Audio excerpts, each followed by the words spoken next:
My guest today is taking over the reins and about to embark on a year of power moves that really set the stage for much of what's come to be talked about on various streaming networks and whatnot as a war and all this conjecture that gets thrown in. But 1994, safe to say, the year that the seeds were planted.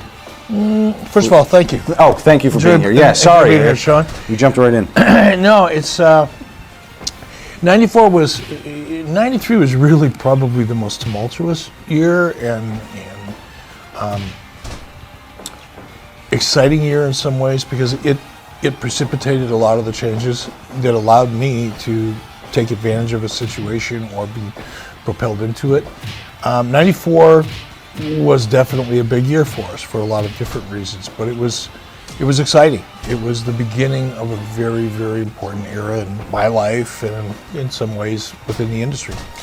Let's start with your role at the beginning of the year. Your ascension to executive vice president happens prior to 94, but get us up to speed and talk about that move. Yeah, and you know, Sean, so much of that stuff happened so quickly and there was so much going on around it. So if I make a mistake, forgive me. You're off the hook. All right. But I will say that I was made executive producer either in 93 or 94, and then shortly after that, vice president, and then shortly after that, executive vice president. So where those titles kind of fell into the timeline, I'm not really sure. But it was about 94 when I went from being more or less in charge of the television product to becoming more active in the overall business of WCW and probably taking a little bit more of a participatory role in the live event side of things, the talent side of things, as well as to a certain degree the creative side of things, which hadn't happened before. What is Ted Turner's role as you become vice president? How hands-on is he? Is this something where you're talking to him once a week?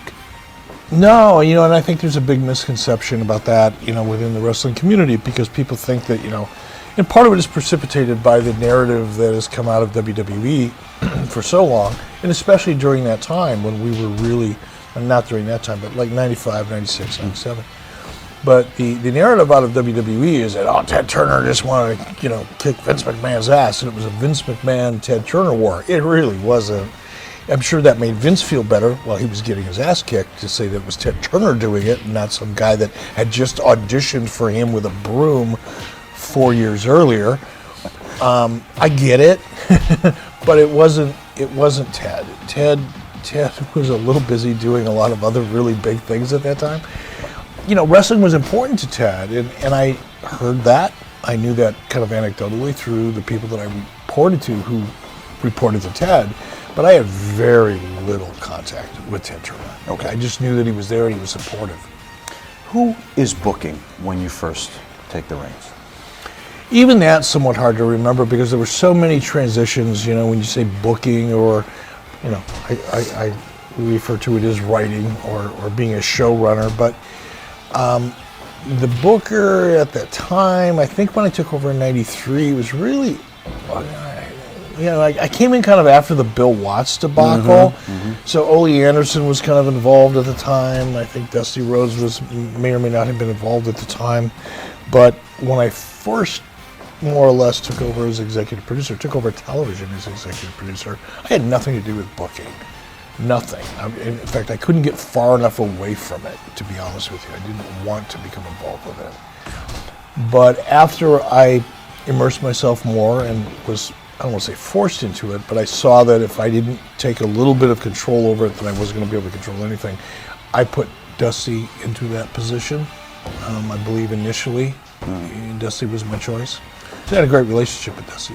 When you first get the title, what's the company's financial situation? Are you made aware of that, even though you just run television? Yeah. No.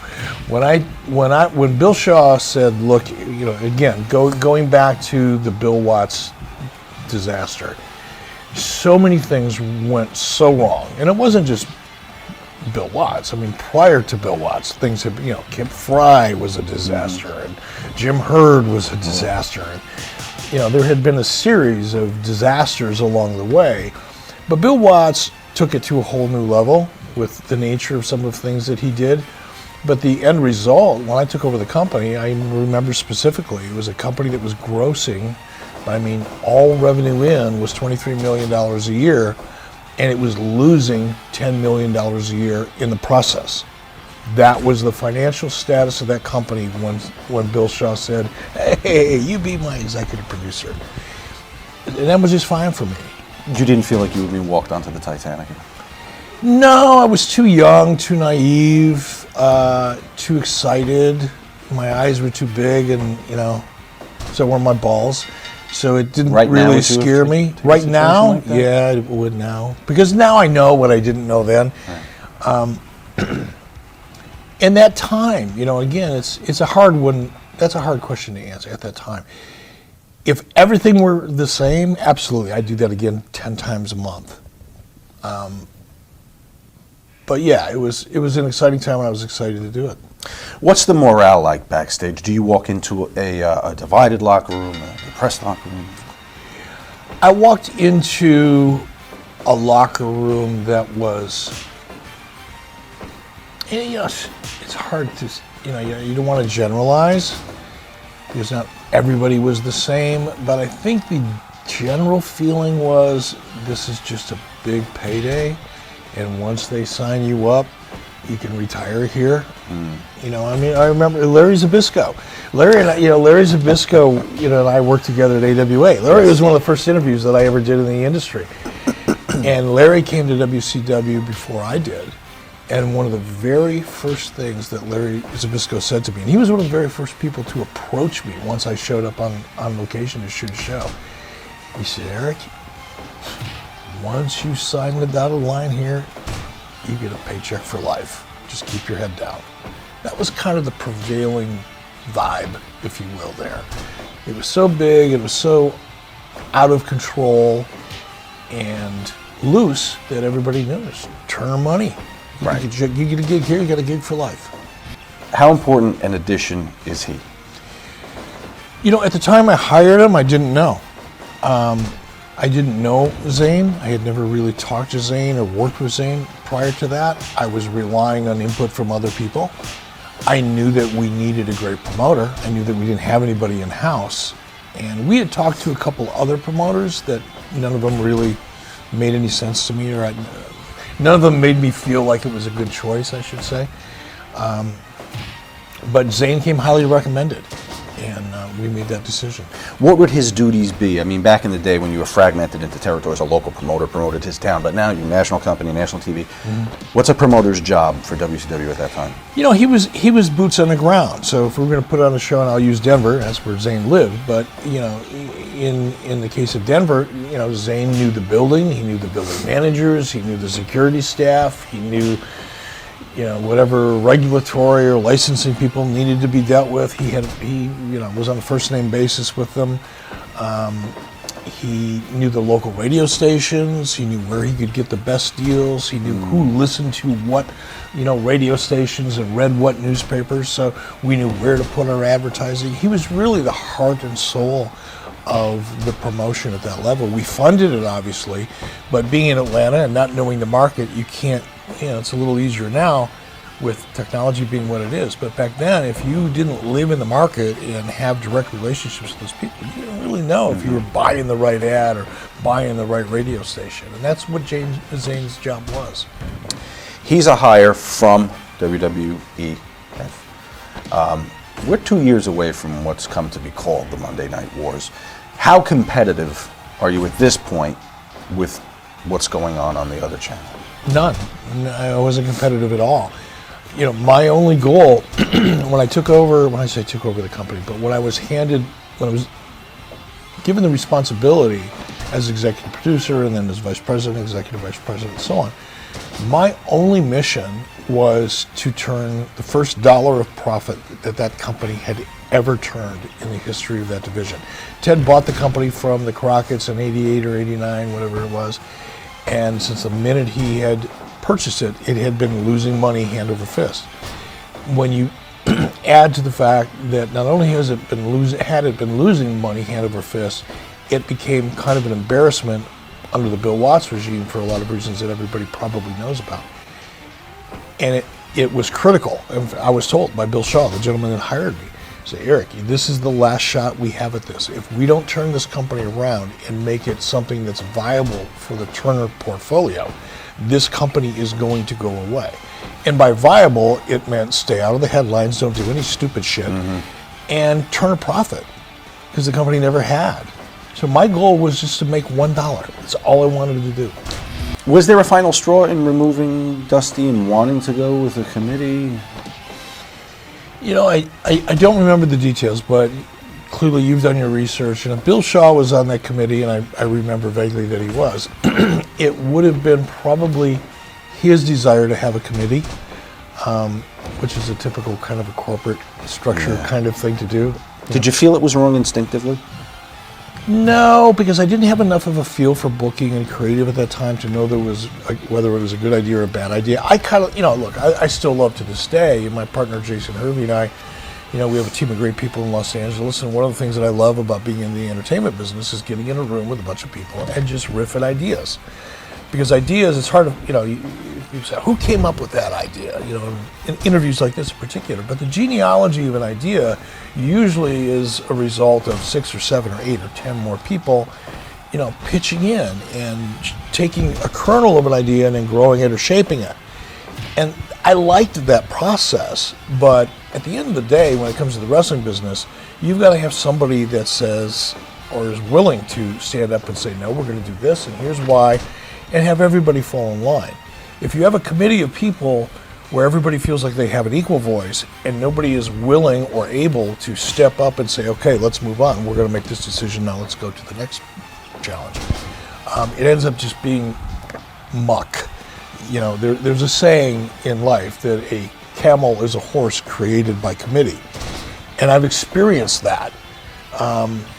So I probably liked it in the beginning because it's my nature to riff and vibe with a group of people, but I'm sure that I got frustrated with the lack of decisiveness. Because you could maybe kind of have it as long as there was a Lorne Michaels to say, Chevy's bit, Gilda's bit, John's bit, that's what goes this week. Yeah, but there wasn't. What you had was a bunch of people, right, some of whom were very political. Some of whom were kind of jockeying for position, some of whom were just saying, this Bischoff kid's going to, go up in flames in another 6 months and somebody else will come in, because that had been the pattern. You had Eric Bischoff, who was sitting there as the executive producer or vice president or whatever the hell my title was, who didn't have the experience or the strength of experience to be that Lorne Michaels or be that guy that said, okay, we're going to do this. I just didn't have that at that time. Took me a while to get there.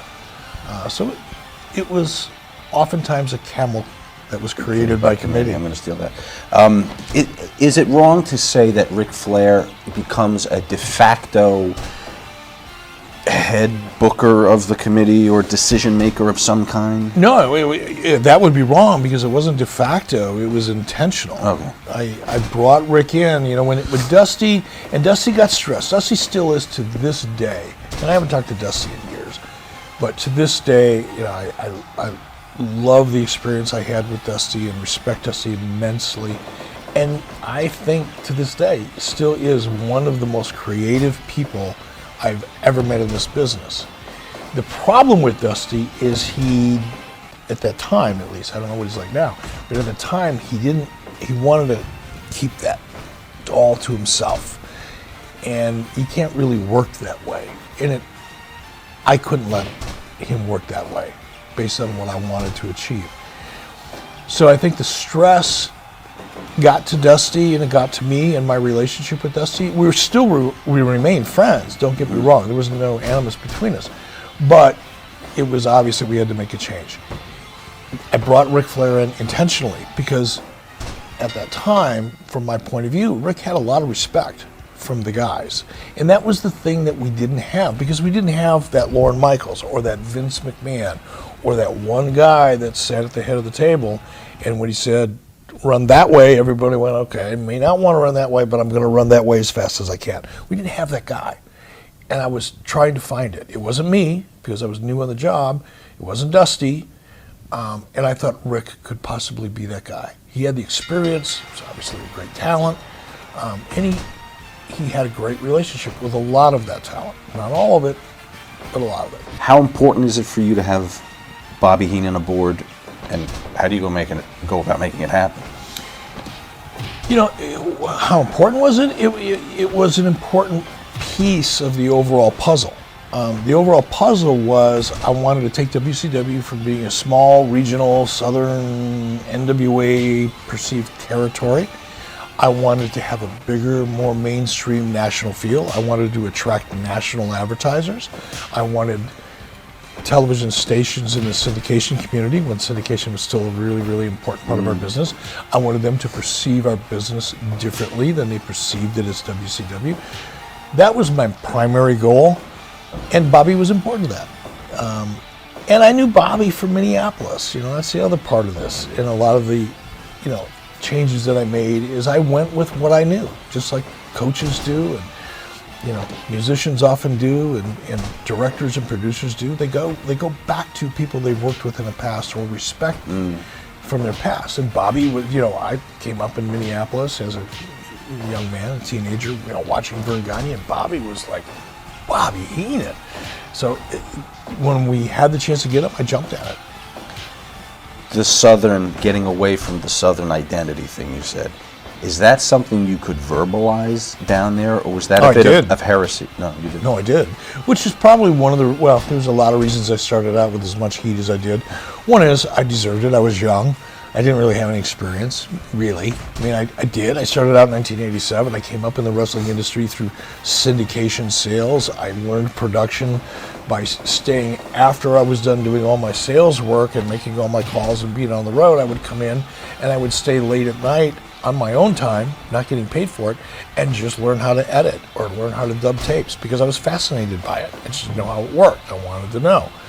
So I did that, and then I ran camera, and then I did interviews, and then I promoted house shows. So I was like a jack of all trades. I was a master of none of them, but I was able to, because of the situation, expose myself to almost every internal aspect of the business, of the wrestling business, so that when it came time to make a change in the industry, from my perspective, what was most important is that we emerged from being perceived as a small regional wrestling company to being something more mainstream and more palatable for people like M&M Mars and GM and, you know, Coors Light and mainstream advertisers. Because that's what was really hurting us. We couldn't get national advertising. There's wisdom in it. I just wondered if you were able to say that at a table in Turner's headquarters. I did. It got me a lot of heat.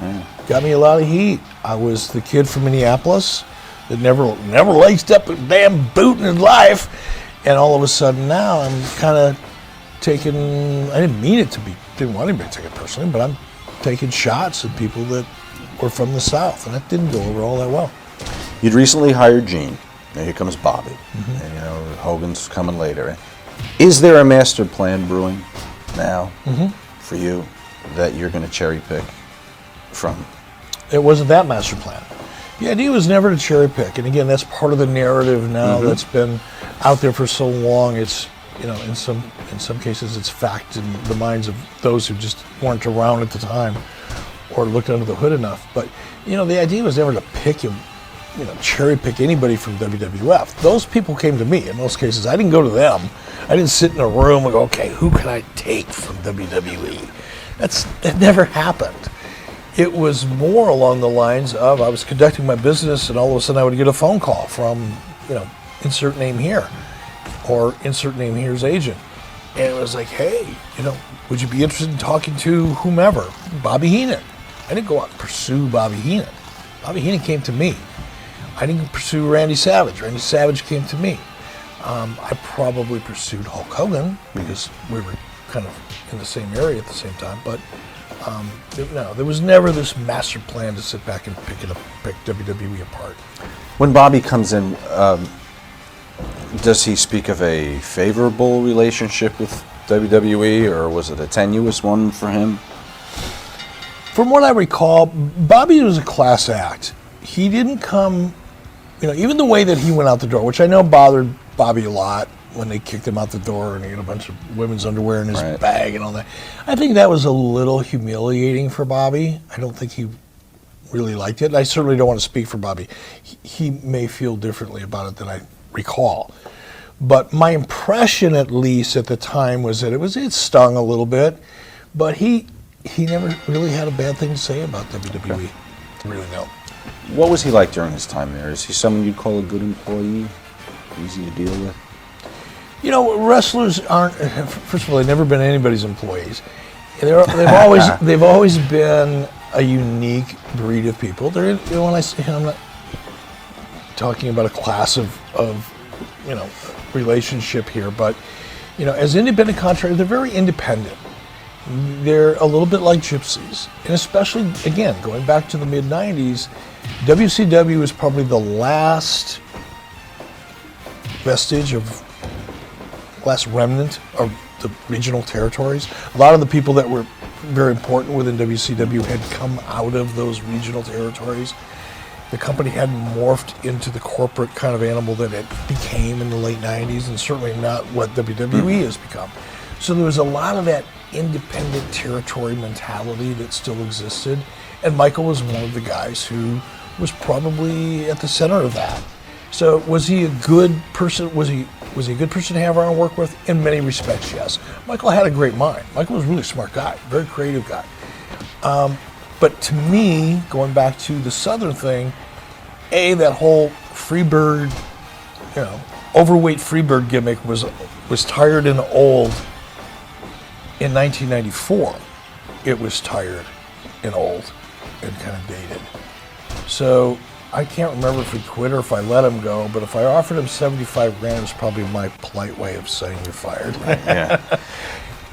You're one of the first guys I talked to that I can ask about this that might have an answer for me. You mentioned he was nobody's employee, and you're right. How do offices of wrestling companies now, when workers are precluded from going elsewhere, taking jobs elsewhere, taking a picture for somebody outside of the control of that entity that cuts their 1099, how can they still consider them an independent contractor? If they don't have the freedoms that a traditional independent contractor would have, if I hire you as a plumber to come over, I can't tell you can't go to the house down the street after you finish me. Mm-hmm. How are they still getting away with this in 2015? When's this going to stop? Yeah. Number one, hopefully it won't. I don't think it's as, people want to say it's a bad situation, that, there should be all kinds of benefits and there should be insurance, and that's an ideal world. And maybe it could work. But if you go, I think the IRS, you can Google IRS and independent contractor, thresholds and requirements, and there's a list of 15 or 20 or more things that you have to check off your list in order to be considered an independent contractor. And when you look at that long laundry list of criteria, I don't know the answer to that question. I have, and the onus is more on a company proving someone isn't an employee from that list than there is in saying someone is a 1099 contractor. And I wasn't even going to the benefits thing. I'm just thinking from a corporate structure, how has it evaded being, I know lawsuits were brought in the past. I think the statute of limitations ran out on Raven and his Cruise thing. But it's always confounded me because it's one of the clearest examples. You can't work for WCW if you work here, wherever here might be in Connecticut. Mm-hmm. And that, by definition, is an employee. Yeah, and then when you go even further and start mandating that people adhere to a specific schedule or adhere to certain behaviors or adhere to this or adhere to that, the more control you have over someone, the less likely you will be able to justify your position vis-a-vis being an independent contractor. So, I'm certainly not an employment attorney, nor do I want to be one, but it's a tricky thing, and I think WWE is WWE. For someone to come along and sue and challenge that in court, you've got to be really, really well funded and well prepared, and have a good case, and it's hard to do. First of all, I want to take Disney. Talk to me about the process and the philosophy about shooting there. It was necessary. if you go back and look at 92, look at WCW television product 92, 93, 94, before Disney. It was horrible. It was horrible. Center Stage, you've referred to a couple times. It was a theater in the round facility that held maybe 450 people.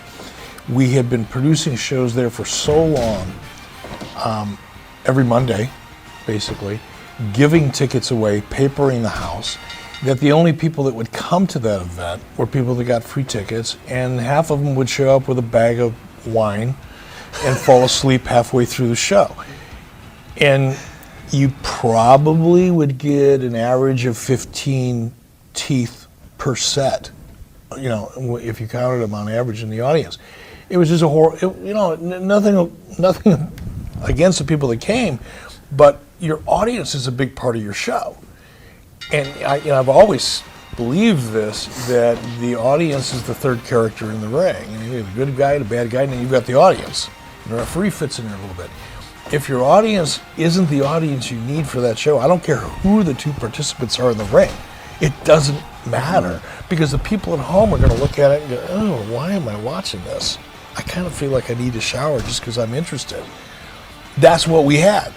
We would go to Georgia, the Georgia Mountain Center in Cartersville, wherever the hell it was, Gainesville. We'd go all around Atlanta, and you could get 250, 300 people to show up. You'd turn the lights down so dark so nobody would see that there was nobody there, and those that were sleeping. It was horrible. So Disney was born out of necessity. I had to figure out a way that we could shoot our show, lighten it up, brighten it up, and give it that mainstream feel. And most importantly, I knew at that time that for WCW to emerge from being considered to be that distant number 2 Southern regional promotion, if we could co-brand ourselves with Mickey Mouse and Disney, and at the very head of our show, it would be coming to you from the Disney MGM studios with a big flyover of the soundstage. The perception of our industry towards us would be dramatically different. I'd imagine also that the amenities for the boys increased too, being Not really. on the studio lot. No? Not really. Yeah. I mean, in some respects, yes, but in some respects, no. There was no strip bars right down the street. That Well, they could go to after the show. ample dressing room Yeah, space. but there really wasn't. Food. The food was better, of course. We took care of them, but it was tough. You refer to it as marathon tapings, and they were. Guys would show up, and they were used to, again, put yourself in the boots of a wrestler or a performer. It's like get in your car with your buddies, drive to the town, show up, do your work by 10 o'clock at night. You're going to the next town with a couple beers in your lap. It doesn't suck. Right. It's hard, but when you're 25, 28 years old, it's not the worst thing in the world. Then you show up at Disney MGM, you've got to be there at 9 o'clock in the morning, you're starting interviews at 11, and you're shooting shows till 8 or 10 o'clock at night. You're having 4 matches in a day. It's a little different. Pretend we have a truth meter here, and I want you to tell me where this stuff lands from 0 to 10. Problems in Disney shooting in front of tourists because of disinterested fans. It was a big problem. Okay. Sure. So that ranks high on the meter. Yeah, Something that was concerning you. Yeah, well, we knew it going in, though. We knew the audience we were going to get. We knew they would look good. We knew they could go, yay, boo, whenever we asked them to, because that's what soundstage audiences do. But there's a big difference between that and people who know the characters, know the stories, and are emotionally invested. The emotional investment is what we did not have at MGM. Right. But we didn't have it center stage either. Right, because they were were falling drunk. asleep without teeth. What about because you have to shoot so much product in such a concentrated amount of time, you're giving away stuff that they shouldn't see. Was that a problem? No, well, maybe it was. I've not thought about it in that regard, but what we did going in, knowing the challenge, I mean, there were a lot of challenges, but knowing pay-per-view, everything that we were doing was driving towards a pay-per-view, so you had to be very careful about what you exposed and what elements of a story you exposed, because you didn't want to give away too much that mitigated the pay-per-view or the need to buy the pay-per-view. So it was a constant balancing act, but it was difficult. Did you reveal less on those tapings because of that? Mm-hmm. Yeah, okay. What's the relevance of the weekly taping at this point? I mean, pretty soon we're going to have everybody's going live, but it's also not the syndication days where they're bicycling the tapes. Did you still see having product on at a certain time on a certain channel every week as really the linchpin to the company? We did. Even when we were doing Disney MGM, we were still doing center stage. Mm-hmm. So syndication, Disney MGM was for the most part in the beginning our syndicated product, and we were still doing our key driver, Right. which is TBS, over in center stage. I was just trying to reduce the amount of pressure that our syndication schedule put on our arena schedule, because we were not only doing center stage, we were going to the Georgia Mountain Center and traveling around, the Southeast to produce our syndicated shows, and that's what I was trying to eliminate. What happened with Missy Hyatt being fired? There were a couple issues, but the one for me, I'll only speak for the one that I remember vividly, is we were at Disney MGM. I had just hired Sherry Martel, and Missy pitched a fit. She was loud, she was out of control.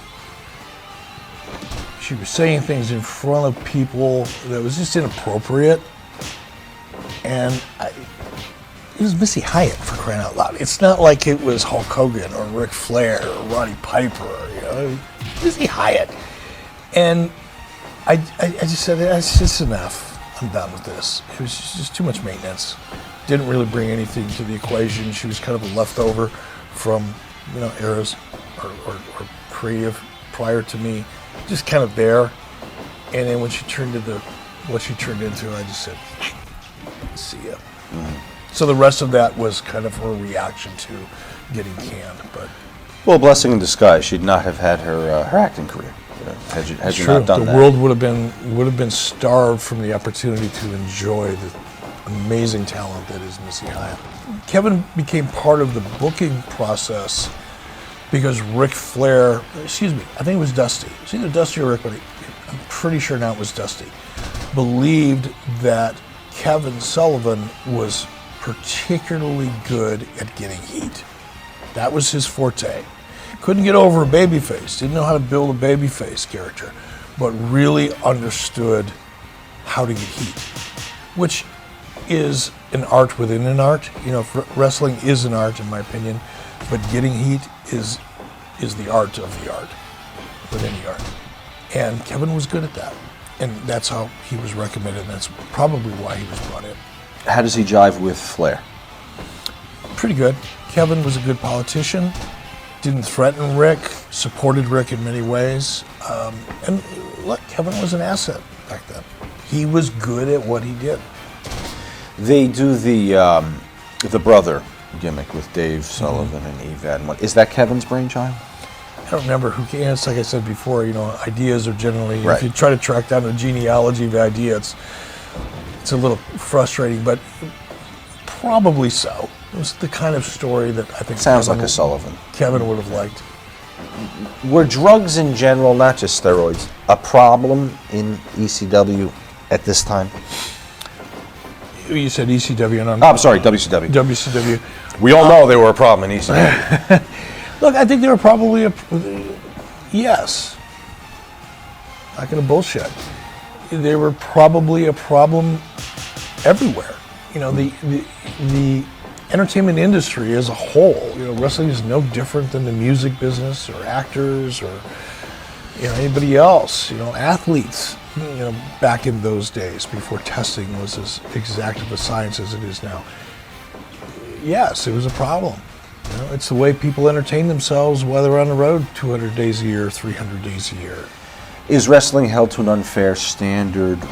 I mean, I've never been asked to pee in a cup by Paramount or any company I've ever worked for. And as far as I know, it doesn't happen at the talent level for any production company. Why is it expected to happen in wrestling? Is it sports? Is it entertainment? Where are we on this issue? It's a really interesting question, and probably worth a show or two of its own. But, when you think about it, wrestling is no different than Breaking Bad. Are those actors subjected to drug tests? They're performers, they're artists, they're independent contractors. They're not handling heavy equipment, they're not flying airplanes, they're not putting public safety at risk.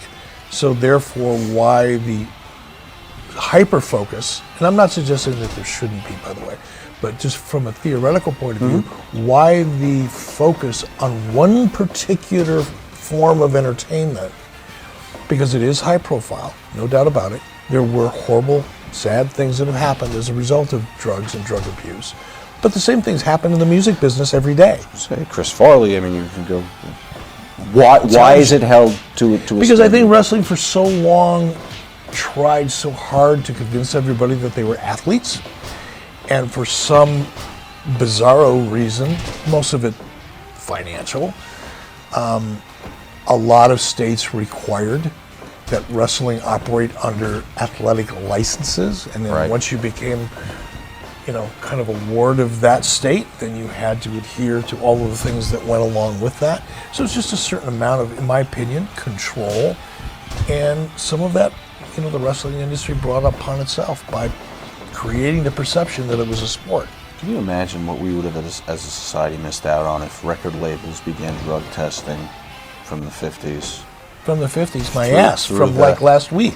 No, from the 50s up through today. The art that would have been lost April 17th. We would have never heard of Snoop Dogg. No, well, that's where My I was life would going. be less The as hell a with result. Hendrix. No, I'm sure a group of us or a group of others sat in a room. I'll throw myself in that room. I'm sure a group of us sat in a room and laid the whole thing out and went, wow, that'll be really good. People will get off on that. And, anybody that's ever been afraid to admit to being a part of a bad idea has never really been in the business of creating good ideas. So I'll take responsibility for that one. It was a convoluted, screwed up finish that was desired to get a rating 4 days later. Well, 4 days later, it draws a disappointing 2.4 against a 3.5 for Yokozuna versus Earthquake in a sumo match, for fuck's sake. Are you frustrated when something like that happens? No. I mean, this is before you overtake Vince. No, because at that time I didn't compare myself to Vince. Our 2.4 for us, it was probably a little bit of a disappointment, but TBS never really got huge numbers, and we certainly never compared ourselves to WWE at that time. It was just like apples and oranges.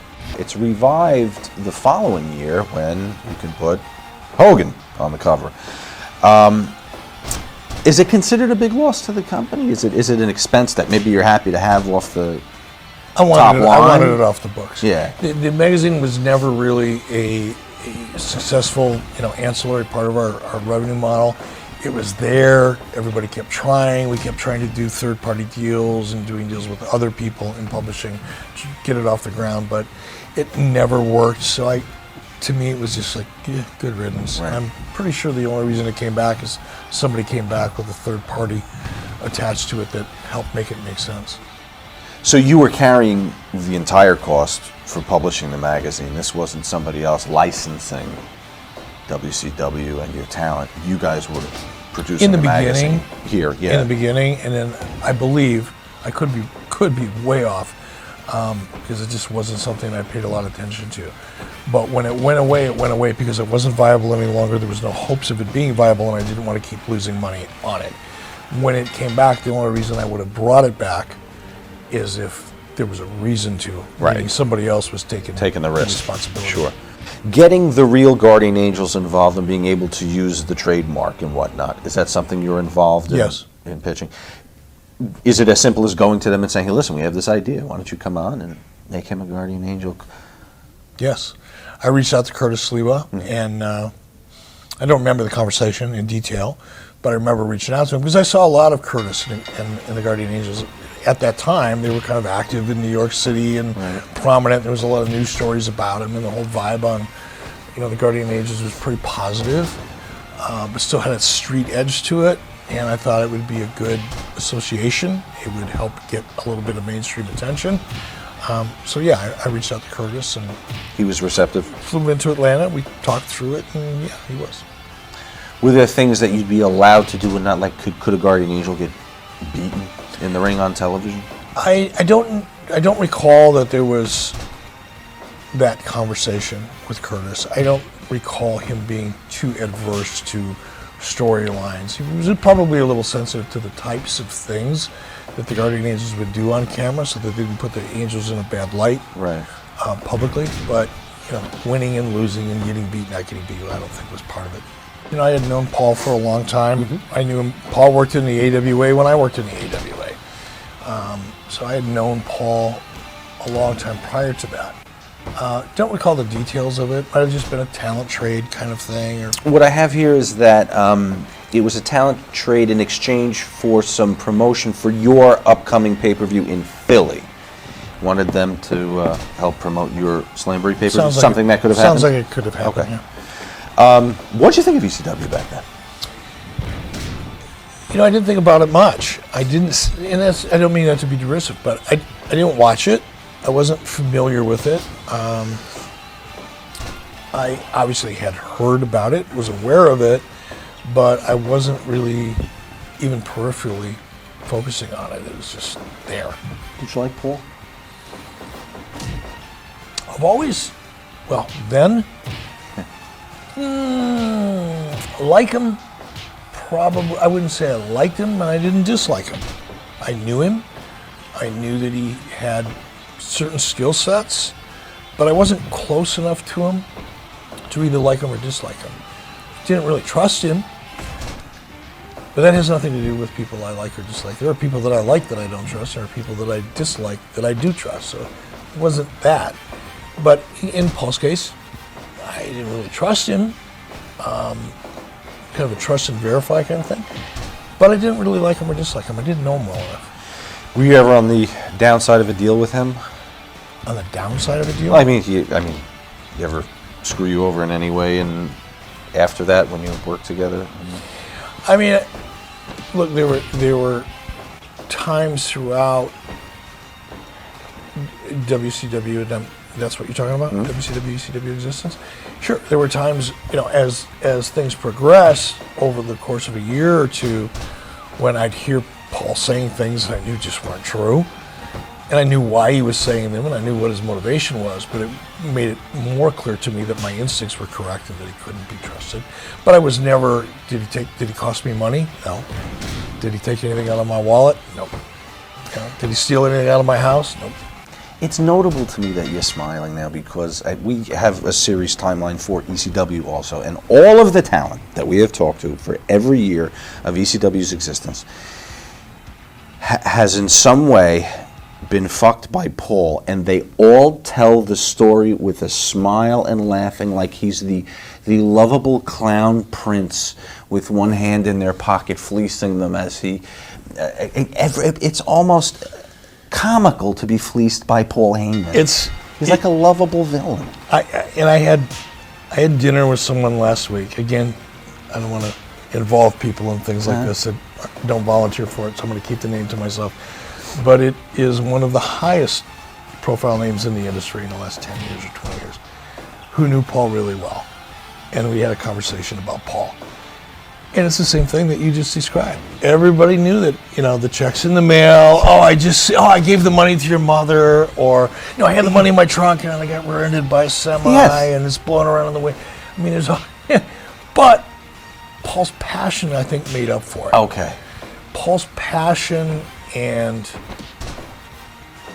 in many cases, I think the opportunities that he gave people to do things they would have otherwise never had a chance to do, and in some cases move on to WWE. A lot of those ECW guys were able to transition out of ECW into much higher profile and ones where they made money because of the opportunities that Paul gave them. So I think over time, people forgive. Time heals all wounds, so people are able to laugh about the time they got screwed out of $2,000 as opposed to wanting to pull out an eyeball.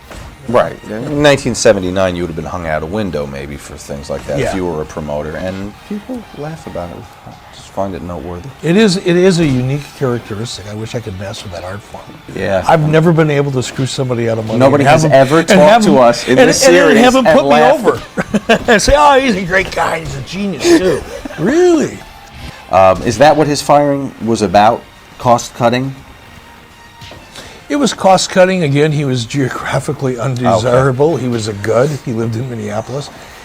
And he, God, I try so hard not to say things like this because it's just, at this stage of my life, I don't want to hurt anybody's feelings or bury anybody, but I just never thought much of him. He was a good looking guy. He was in great shape, but there was something about him. Didn't have the passion? He was a dick. I just didn't like him. Right. And arrogant, you know, like a lot of people thought he was better than he really was, thought he should have been up here, you know, thought Vince McMahon screwed him. You know, you see people that walk around with a chip on their shoulder all the time, and even if you want to like him, that chip gets in the way a lot. Tom was one of those guys, and he really wasn't that great of a performer, aside from the look. Skill-wise, his ability to relate to the audience, get the audience to relate to him, he was a 5 on a scale of 10, and at that point, it just wasn't worth the hassle. Very good. Am I wrong in thinking that maybe, I know you're trying to cut budgets and you want to have a profitable year, but at this point, May 16th, are we trying to free up some money for Hulk? No, No. had nothing to do with anything. It's another of the one more chapter in the narrative that is created. Well, that, you know, that's- people that want to bury Hulk Hogan back then was like, oh, I'm suffering so he can bring in this washed-up, has-been, bald-headed guy from WWF. It's not true. Okay. Hogan's money had nothing to do with our budget. It was on top of. I got you. It was a very unique situation. I had, first of all, Rick's not here to defend himself, Rick Rude. So I'm not going to talk too much about Rick Rude or his frame of mind or what he was thinking because I just don't think that's fair. My perspective was, and I had known Rick for a long time. I knew Rick in high school. Rick was from Minneapolis. Rick hung out with some of the same guys I hung out with. I watched Rick Rude beat guys' asses in bars before I was legal to drink. So I'd known Rick for a long time. Once Rick made up his mind that he was pissed off at you, it took a long time to get over that. And Rude was really pissed off at Ric Flair. I had to get that title back. Ric Flair wouldn't talk to Rick, wouldn't go near Rick Rude. And I remember calling Rick up, because I didn't have any heat with Rick. He was mad at Flair, he wasn't mad at me really. But probably he was mad at me a little bit for putting Rick in that position, but that wasn't where the direct heat was. So I remember calling up Rick. I said, Rick, I got to get the title back. I couldn't send Ming to go do it. I said, I'm going to have to bite this bullet. Whatever happens, happens. And Rick was a scary dude when he was in that frame of mind. But I met Rick, and he opened up the trunk of his car, and there was a pistol sitting in his trunk next to the belt. I thought, oh, this is just silly. I didn't think it was silly at the time. Not at the time. I thought, this is really bullshit. What the heck is he going to do? He's not going to shoot me, but he's just going to intimidate me. And he reached in and he handed me the belt. And there was no big deal. But there was a lot of heat between Rude and Flair, a lot. Okay. Did Rick Rude sue the company at some point around here? It's reported that he filed a $630,000 lawsuit against them stemming from his departure and the injury. I don't recall. No. I knew there was a lot of... Rick had a Lloyd's of London policy, so there were a lot of complex issues surrounding that Lloyd's of London policy. God, that had to be pretty. Oh boy, you had Dave the Hammer Schultz of the Flyers there, for fuck's sake. This is a real wild and maybe the wildest and craziest match in WCW up to this point in this era.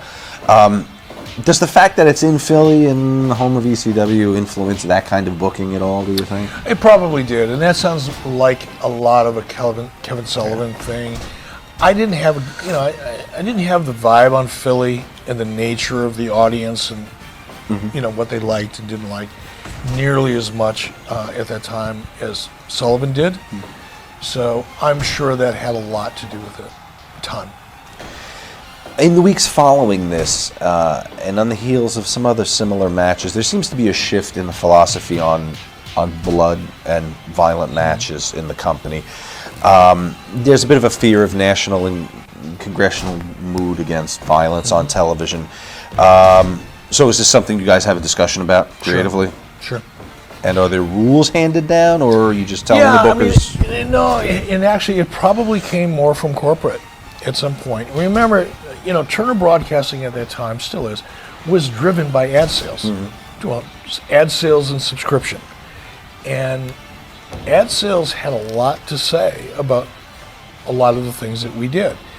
And when blood became an issue for the advertising community, when advertisers on Madison Avenue went, I wouldn't buy any time in your show, look at this. Look what you guys do. You're going to react to that. Right. Somebody's going to react to it, and it's going to roll down to us. And it did.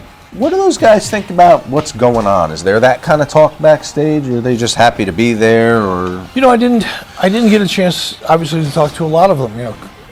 Larry Henning, I knew from Minneapolis. Right, sure. I'd hunted with Larry or been a part of a group. I think Vern was there too. Vern was there, and obviously I was very close to Vern, very close to Greg. Mad Dog Vachon was there.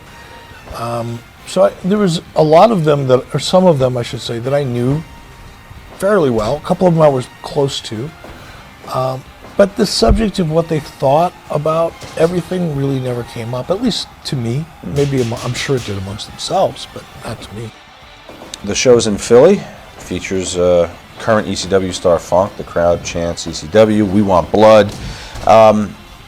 Is the decision made to have an extended run for him? I mean, he quits on September 26th via fax, is the report I have. But did you have long-term plans for Terry? No. So it was designed to be this. He was never. He was an in and out kind of an opportunity. Right. No one ever planned or had a goal for Terry Funk to be a long-term part of our plan. And perhaps, again, talking about Philly, talking about ECW, probably part of the Opportunistic. filling the house. Yeah. How seriously did you guys approach the Hall of Fame idea? Was there ever a pitch to get a physical building somewhere? Or? Brother, we were trying to make that first dollar in profit. So the Hall of Fame, the idea of it thematically was a great idea, to have one pay-per-view a year that kind of focused on, much like WrestleMania does now with the Hall of Fame, but to have one event per year that focused on the legends and nostalgia was the goal. I don't think anybody really thought too much beyond that with regards to building an actual hall or having a physical representation of it. No. Which is probably why it's gone after 1995's elections. Is that something, again, that you thought was not the direction you wanted to head? In keeping with the identity of the company you wanted to build? No, I don't know that it was so much of a branding or strategic idea. I think it was probably more of a practical situation for us. Where do we find these legends? How many? It's like one thing to induct 25 people into the Hall of Fame one year. Okay, maybe 2 years, but for WCW, who only had a history that was about 7 years old at that time, where do you find the people to go in that Hall of Fame? The company didn't exist before 1989. This is 1994. Right. So, well, I guess you could have connected to the lineage of the NWA. I mean, that was clearly the logic in having. You could have, but some of those Mr. people Wrestling didn't. But there were politics involved in that. Some people wanted to become involved. Some people didn't. It just wasn't as viable to us at that time as one would think. It was harder to make it. I hate to use this analogy, but how do you piss higher this week than you did last week? And then when you roll out everything you've got year one, and then you look at the list of people that you're going to bring back year two, and it's all of a sudden like, and you're going to expect people to get excited about this? What was Regal like back in '94? What'd you think of him as a wrestler and a champion? I liked him a lot. I liked him as a person. I liked him as a performer. I liked the way his mind worked. He was, he came from a different school. Came from a different way of thinking about wrestling.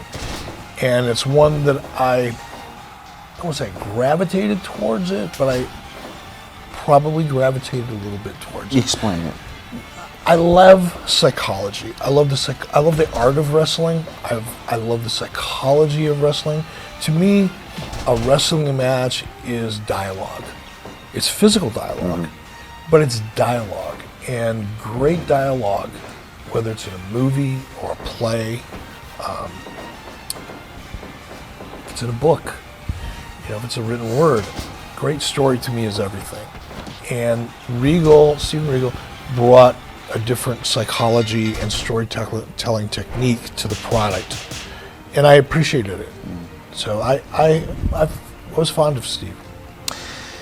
He had a good year in '94. He never really gets into the main event tier there.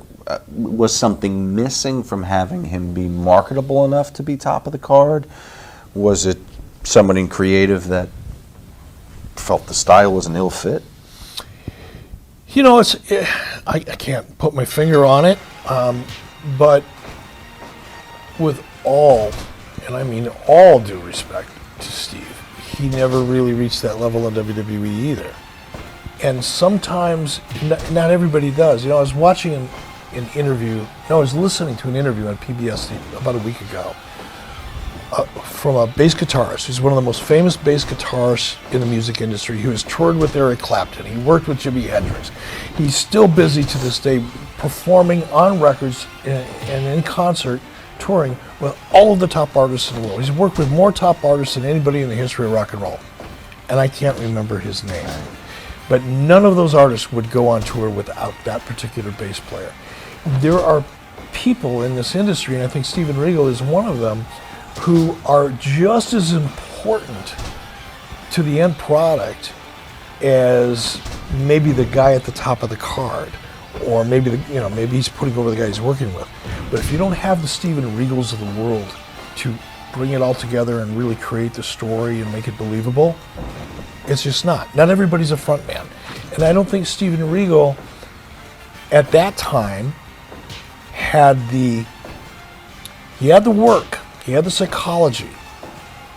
In many ways he had the look, but he didn't have the body. Steve was soft, he wasn't a weightlifter, he wasn't one of those guys.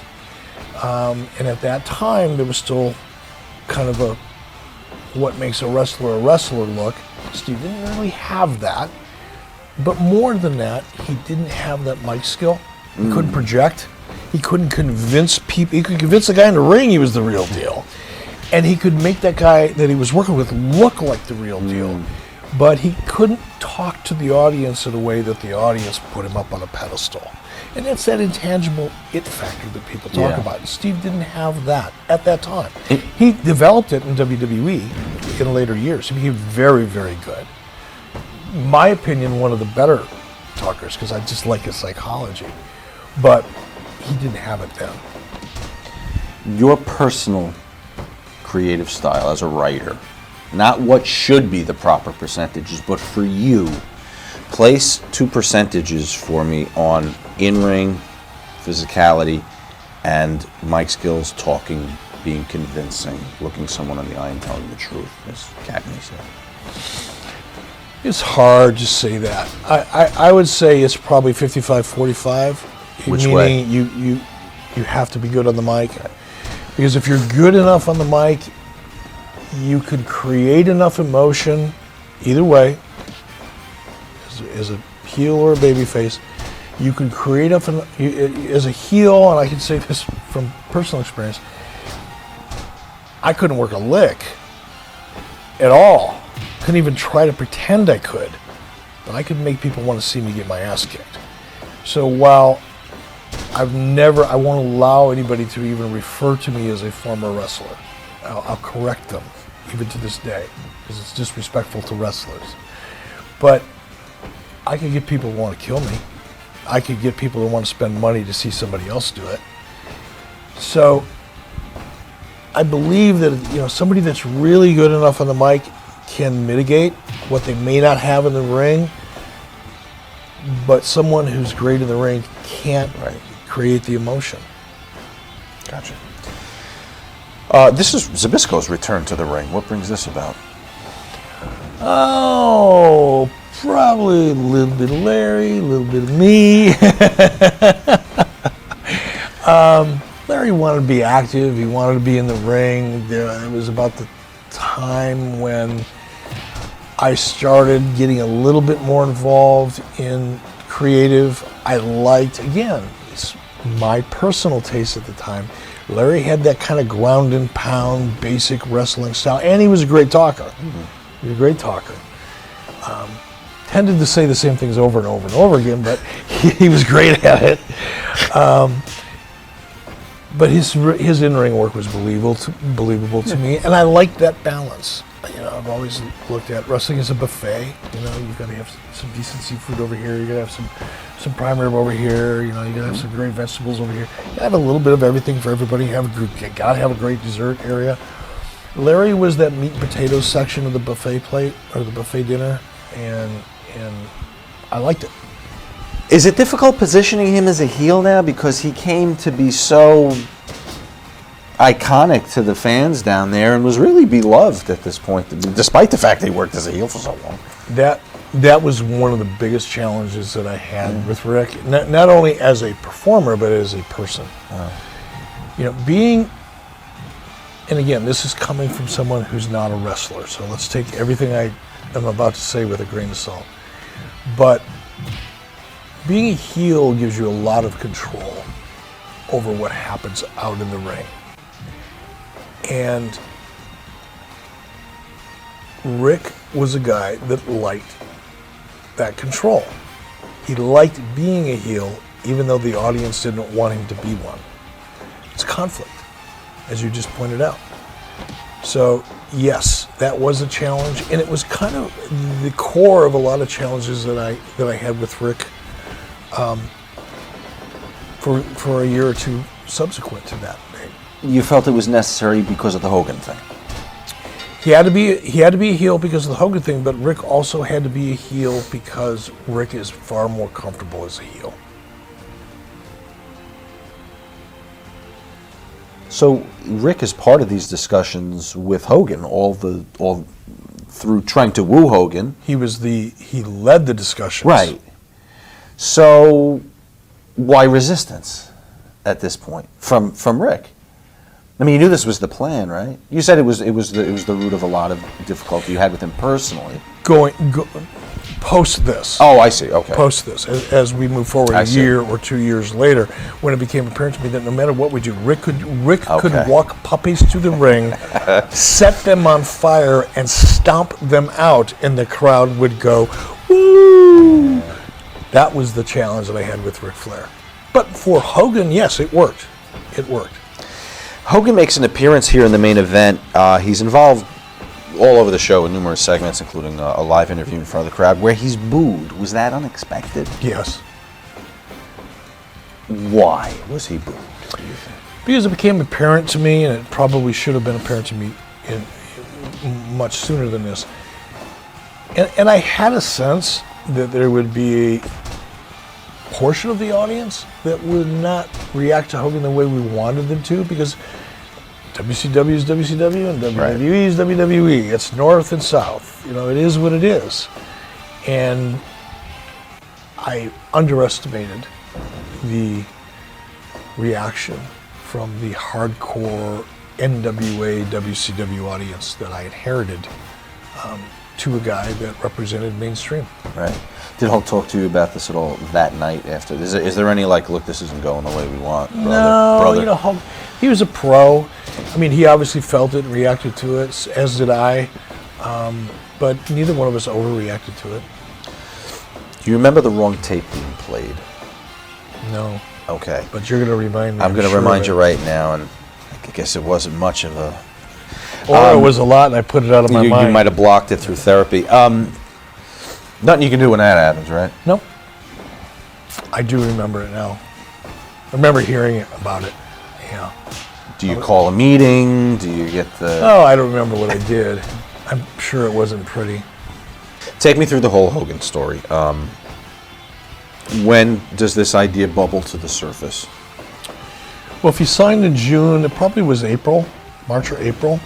Might have occurred, more than likely it started at a Disney taping a couple months prior to that. Was he down there doing Thunder in Paradise? Yeah, he was doing Thunder in Paradise. We were shooting a show, and I don't remember who the liaison was. Somebody said to Hulk, "Hey, you know, Eric Bischoff would like to talk to you," and Hulk gave him Hulk said, "Here's, give him my number."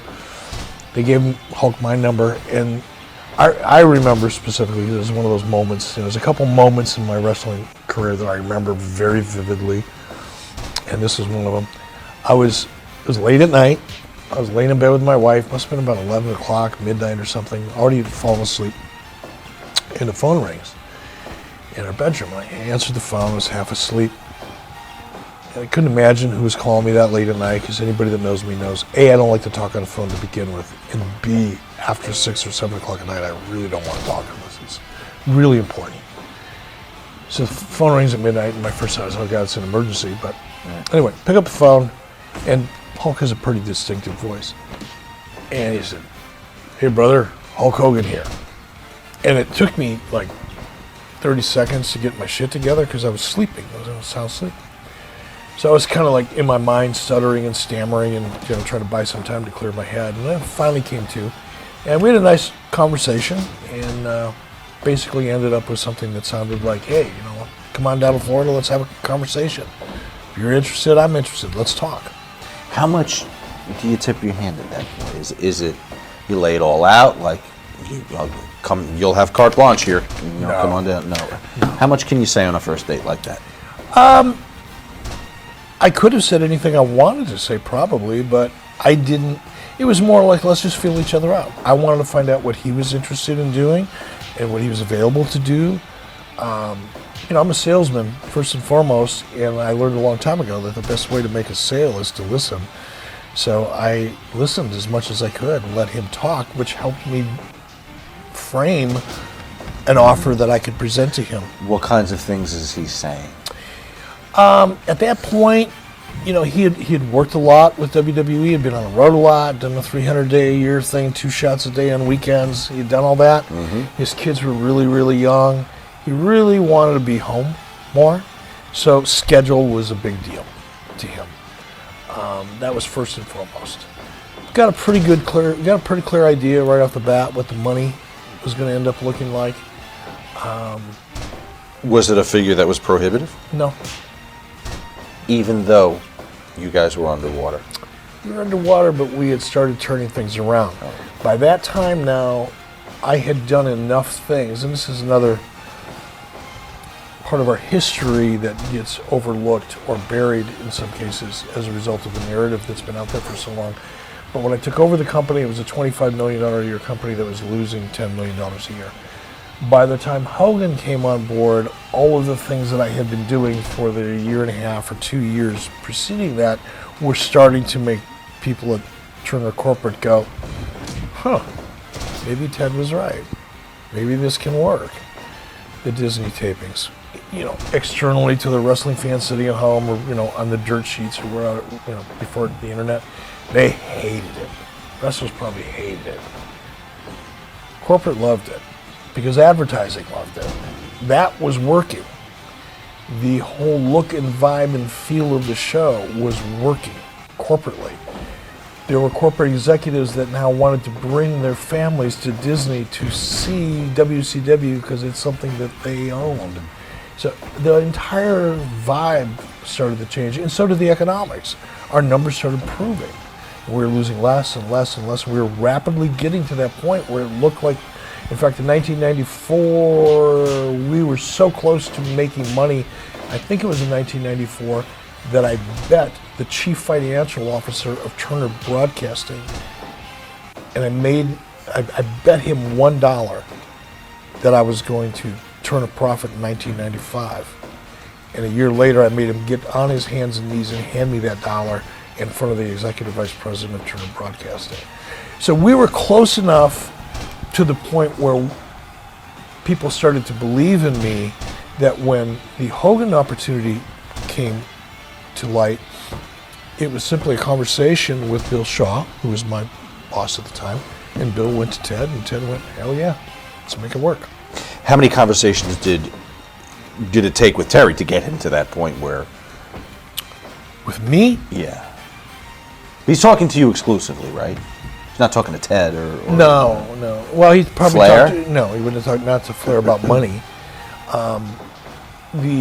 And I'm hesitating because I can't remember what the the chicken came before the egg, Uh-huh. or vice versa. But part of it all dovetailed. It wasn't just the money, and then we had to figure out the creative. It wasn't the creative first, then we had to figure out the money.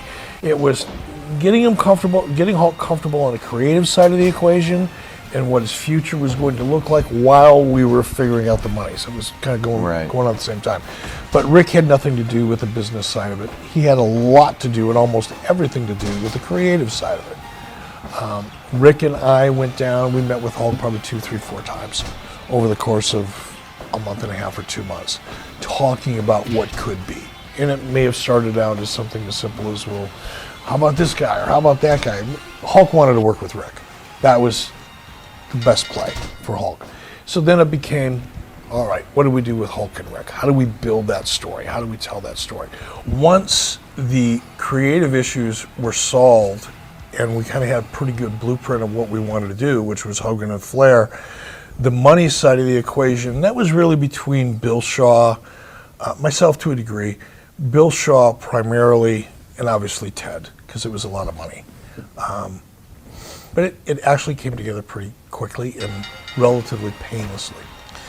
It's reported that the initial deal he agrees to is $300,000 per match for 3 pay-per-view shows and 3 clashes, plus 25% of any increase in pay-per-view revenue above the recent WCW average, 25% of the house for a handful of house show dates in Europe and the United States, and 65% of all merchandising revenue for a period ending December 31st, 94.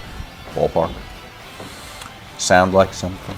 The deal that I remember, and maybe what I'm about to say is part of that, part of the deal that you have information about. But what I remember is the nut was about $2 million a year. There were 4 pay-per-views involved in that. There were TVs that led up to each one of those pay-per-views that were included in that $2 million figure. And, he may have gotten a big chunk of the licensing and merchandising off of his stuff, not off of everybody else's. Gotcha. Creative control.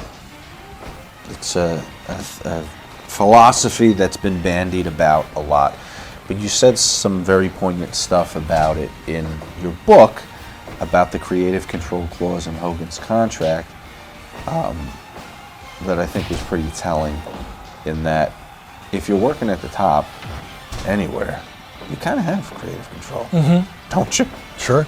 Just the fact that you put it in words. Ask Stone Cold Steve Right. Austin, or ask The Rock. You may appease me by putting it in print, but you're not going Yeah, to see me. talk to the Click back in the day. Ask Vince McMahon how many times he had to jump on a plane and fly to a house show to get people to do crap they didn't want to do. So, yeah, while we may have expressed it contractually in Hogan's contract, and by the way, I've heard and read a lot, especially recently, about how a lot of people had creative control, which is, I think it's fabrication. I'd like to see a contract that I signed that, other than Hogan, gave anybody creative control. I don't think it really existed. There were Could be people wrong. claiming they had creative control Oh, yeah. under you. Oh yeah, I've read that. Okay. But does the fact that you've tacitly expressed it in a contract now start to flutter through the locker room and have others say, "Well, hey, you realize that was on the table"? There was some resentment. There's no doubt about it. There was some resentment, especially with guys like Ric Flair and people of people that were higher up in the food chain. Yeah, there was resentment, no doubt about it. The big parade at Disney, how does one go about pulling that off? It's really pretty easy. Did you just piggyback on the existing parade that happens every day and throw No, them you on a just float? you go to Disney and you tell them this is what we want to do, and it's Hulk Hogan, and they go, "Oh, Hulk Hogan! My gosh, the crowd at Disney will love that." And of course, you have to pay for it. And Right. You stage it, and you create a big parade. Did you have to oversee that whole thing? I didn't necessarily oversee it. There was other people working for me that did. About this time, we start to see the WWF respond to the opening salvo with their new generation push. Is that on your radar at all, with the fact that they're kind of going to rebrand off of your signing Hogan as the place where the young athletic people work? Yeah, I don't recall the timing of that. I wasn't, until Nitro happened, despite what everybody would like to believe, I really wasn't paying that close attention to WWE on a move-to-move basis or day-to-day basis. Should you have been? No. No, look, I held them up on a pedestal. I knew what they had accomplished in terms of syndication. I knew what their ad sales were doing. Obviously, their live event business was doing great. They had a licensing and merchandising model that I was envious of. So from a business model perspective, I was very aware of them and kind of held them up as a model. But from a creative point of view, no, I didn't. Even though you're in direct competition, really. I really with wasn't. them. No, I wasn't. You don't think? No. I didn't. Yes, I was, but I didn't look at it. I was in competition with myself at that point. I was in competition with controlling our budget. I was in competition with myself to change the perception of our business. I was in competition with the advertising world in the sense that I was trying to attract more dollars in that respect. I was in competition internally with corporate. There were still a lot of people at Turner that didn't want us to exist, and that was a major challenge for me.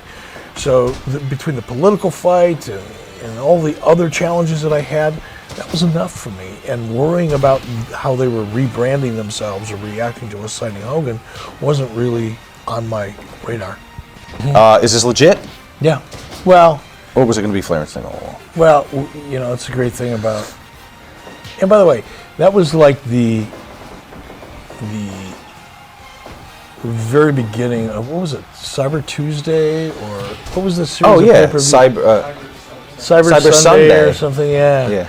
So yeah, that was the first really truly interactive, let the fans vote wrestling experience that people were able to see on television, and the idea was really to drive the 900 line because I was pimping us out. Right. I wanted to make money anywhere I could. Sure. So I thought, what if we tried this? And the idea was to put, stage people. You have the red locker room over here and the blue locker room over here. Well, of course, you put the people you want to choose, and you know who they're going to pick. You know who they want to see. And you kind of put them in front, and they get a little bit more animated and make a little bit more noise, and EVOD back here in the back. So, was it legit? Yes. But did we structure it and set it up in a way that we were pretty sure how it was going to turn out? Of course we did. But I was very proud of that, and it brings a smile to my face. I'm going to tell a story I've never told before. So that was my idea, right? And I'm excited about it. And I think I was doing play-by-play at the time. Me and, I don't know who it was, maybe me and Shivani or me and somebody. I don't know who it was. Or maybe I was hosting the show, whatever I was doing. But it was live, right? And I got my teeth knocked out when I was a kid with a baseball bat. So everything from here to here was fake at the time. But this was before, they could just screw stuff up into your jaw. Like now, I've been kicked by horses and my teeth are still in my head, so it's okay. But back then, not so much. So I had this little flipper plate, temporary plate. You have to take it out and clean it every night, not to get too, personal. But it was kind of a temporary thing. But it stayed up there. Nobody knew. But as I'm articulating and I'm talking to the camera and I'm saying, tonight, as I said, tonight, my tooth went flying out. This is live television. My tooth goes flying, the portion of it was flying out of my head. And I'm right-handed, but in slow motion to this day, I can see myself going. And I'm reaching out, I grabbed that tooth and I got it back in my mouth and situated in my mouth, and nobody knew it but me. Wow. That was my biggest accomplishment. And the world is going to YouTube this promo to try and find that. That's fantastic. Right. First and foremost, and most importantly, why wasn't there a Great American Bash this year? That's such a joke. I don't know. It's rooted in the Southern culture, the Great American Bash Tour. Now, how is Rick with all this up to this point? Great. Yeah. He was excited.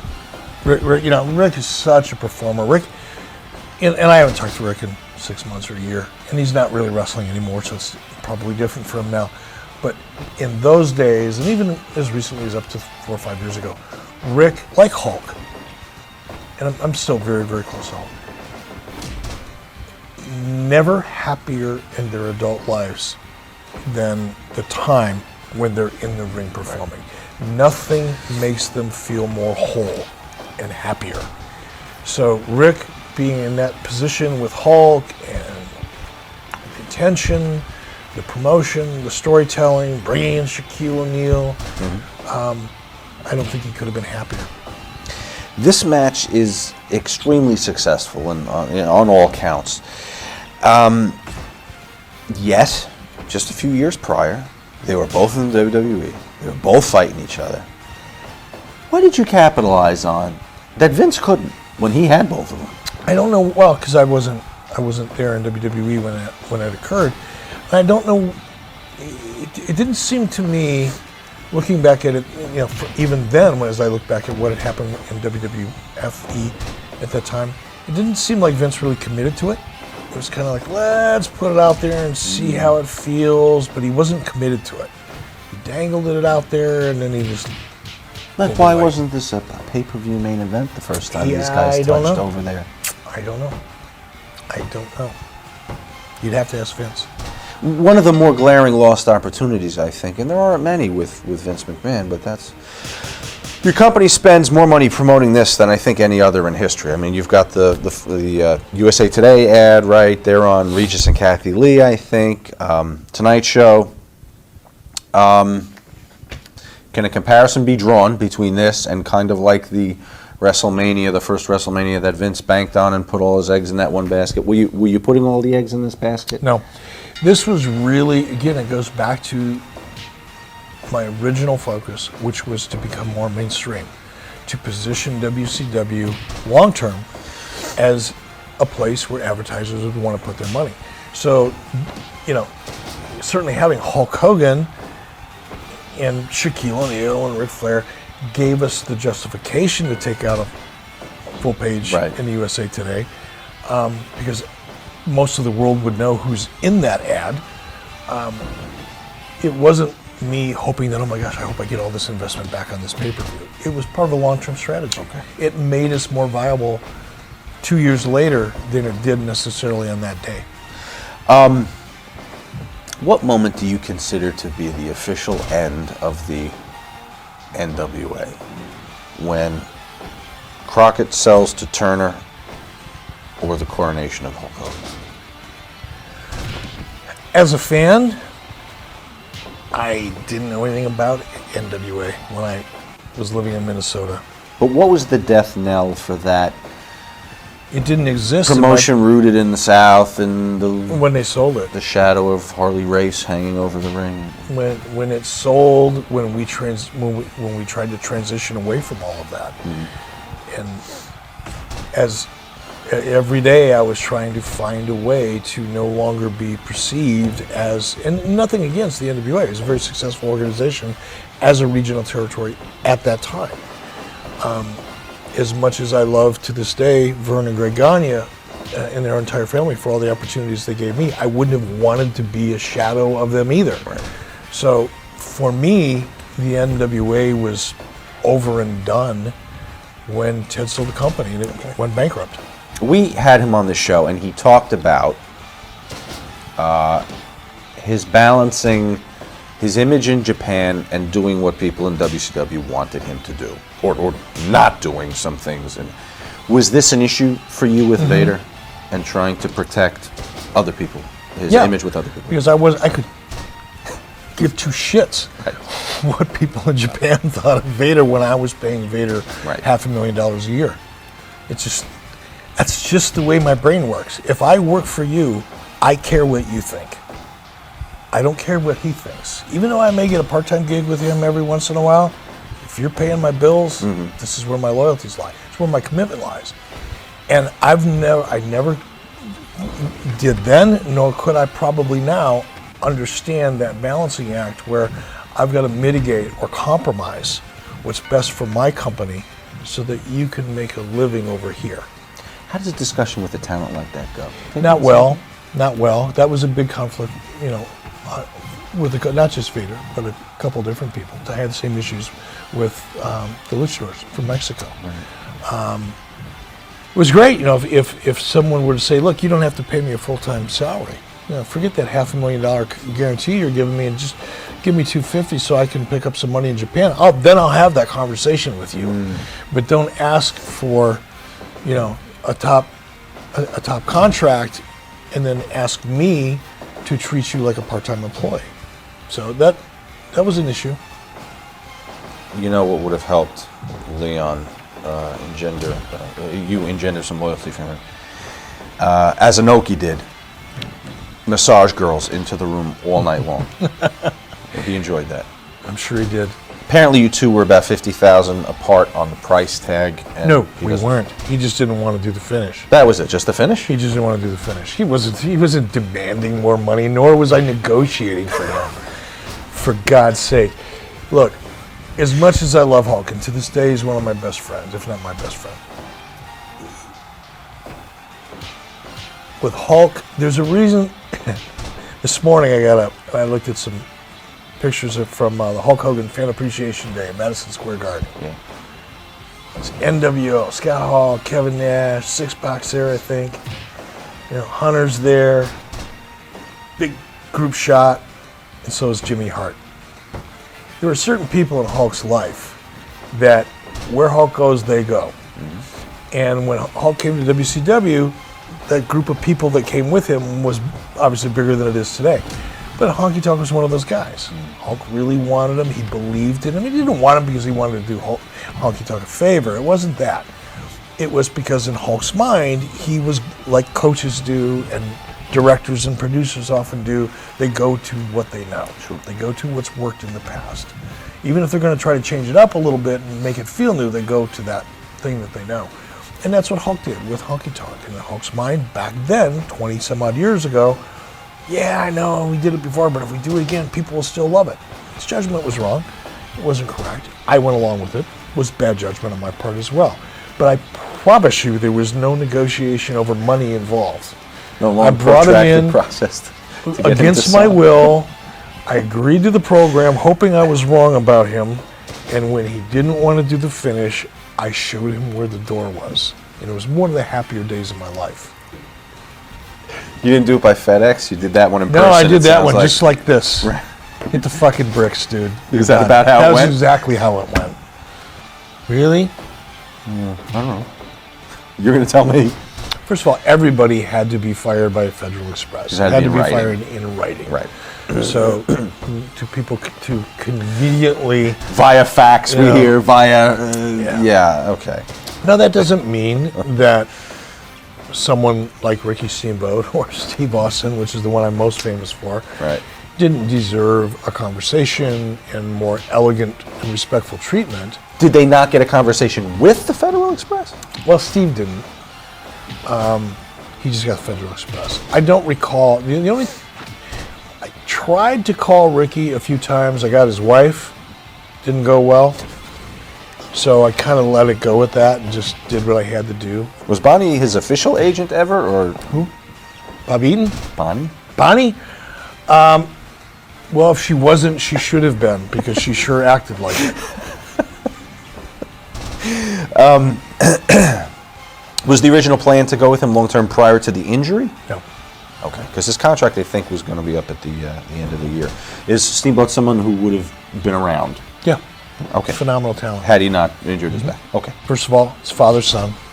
It's heartwarming. People want to see it. People can relate to it. And Dusty's Dusty Rhodes. And Dusty could get in the ring today and probably have a match that could blow the roof off in WWE. Now, granted, you probably only have one, and you only want to see it once a year or so. Once, yeah. But to this day, if Dusty were to get in the ring and get involved in some physicality, whether it's an official match or just being in the ring, I guarantee you'd get a great reaction. How is Dusty with taking direction from Rick? Nah, not so good. There was a lot of, it's over now. They get along now, I'm sure. But there were many conversations that I had with Dusty Rhodes before Ric Flair came back to WCW about Ric Flair and how they would never work together again and all the evil things that Ric Flair did. And then I'd hear from Ric Flair about all the evil things that Dusty Rhodes did. there's probably a little bit of truth on both sides of that equation, but the heat between the two of them was very real. In their minds, it was, very real. So it was tough. When you see that with two high-profile talent, well, let's take specifically them. When you see that with those two, are they at least professional To each other in front in the of locker others, room? yes. Okay. It's the conversations you have separately, That's what I mean, privately, right. that become intense. and But hard to backstage at manage. the pay-per-view, I, as another worker on the card, would not be privy to one saying, "Fuck unless you off were to the-" close, real close to the other one of them. And they confided in me privately. Okay. Wright was always a guy that had such potential, you hear from everybody. Why doesn't it cross over? Why doesn't it go further? First, I think it could have over time. You can't get somebody over. I don't care who you are. Vince McMahon can't get as much of an artist as he is and a master as he is at getting people over, and as much of a machine as he has to help get people over, and the depth of talent that he has for someone to get over with. He can't do it overnight, clearly. We're seeing that now. Yeah. And Alex was green. He was a young kid. And on top of that, he was German.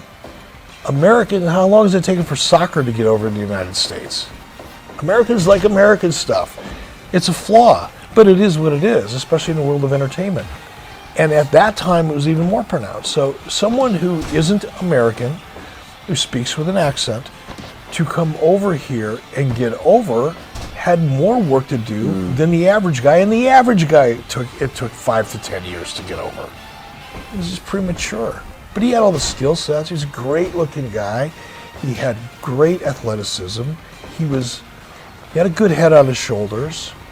He was easy to work with. But he just didn't have the time. Jim was and is another one of those characters that can walk out and people know him and people respond to him, and he can get a great reaction from a crowd. Can he go in and have a great match? No. I'm not sure he was ever capable of having great matches as far as a technical match is concerned. But as far as getting an audience behind him and creating emotion and sucking him into the story as a character, he's one of the best. He pins Austin in about 40 seconds. That might have been a mistake in retrospect. Is this something Steve would have objected to that night? I actually know Steve better now than I did then. Can't imagine that he didn't, but I don't remember that he did. And then, He might have objected to somebody else other than me. did you guys have a personal problem prior to the firing? This Steve and I? happens a year after this, I think. Steve and I knew. Yeah. No, never had a problem while you two worked together. I mean, I didn't interact with Steve a lot. When I was a talent, before I even got into management, I hung out in the green room with Steve when we were doing promos, and I did promos with Steve, and we got along casually just fine. I was kind of like a backup to the backup to the backup of a backup announcer, so I didn't really mean a whole lot in his world. But he was nonetheless very friendly to me, and we joked around occasionally, interfaced. Once things changed and I got more control, Steve, I interacted with him less as a result of that, because I was no longer a peer. Not that I was a peer necessarily, but I wasn't a talent. I was management, so that I interacted with him less. Occasionally he would come to me with an idea as things progressed and I got more involved in the creative. He would come to me with an idea or two, but it wasn't until shortly thereafter that he left. I made up my mind at a Disney taping that it was time to move on from Jesse. Was this the taping where he fell asleep? This was a taping where we had an entire production crew that I was paying for, a fair amount of money for, a sound stage that I was paying for, an entire roster of talent that we had flown in, a production facility, the sound stage that I was paying for by the hour, and we were ready to shoot a show. We had a tight schedule. They had loaded audience in. All of these things are happening, and we're ready to shoot a show, and we can't find our color guy. So we literally had to shut down the show and go looking for him. And when I found him was in an adjacent soundstage that was not in use, in a green room that wasn't in use, and he was curled up in a fetal position taking a nap. And he looked like he had a rough couple 3 days. And Jesse wasn't a drinker or a partier, and I don't mean to imply that, but he just looked beat to death. And it's a work ethic thing for me. If you pay, he was making a lot of money, and it's disrespectful. Forget about me. He could disrespect me all he wanted to. But when you put everybody else that was standing there waiting and jeopardizing their jobs and making them feel like they weren't important and making people sit in the crowd that came in and couldn't take it. So I made the decision. Do you confront him there while he's asleep? No, I didn't care. No, I got him out to do the show, but I made up my mind at that point. Right. That's it. I'm done. What's the discussion like? Is there a protest from him, or is I he don't remember. done at that point? I honestly don't remember because I probably handed it off to attorneys at that point.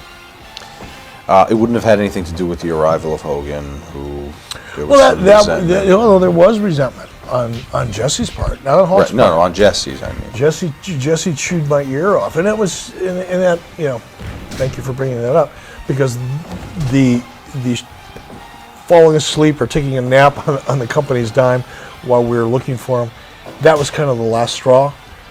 There was a whole lot of pissing and moaning and bitching, and Hulk did this and stabbed me in the back, and I wanted to unionize, and Hulk went to Vince, and blah, blah, blah, blah, blah. And whether it's true or isn't true, it had nothing to do with me. It wasn't my life, it wasn't my company, there was nothing I could do to change anything that happened in the past. I was just concerned about where we went with the future. We made a commitment to Hulk. Ted Turner made a commitment to Hulk Hogan, like a big one, $2 million worth of one.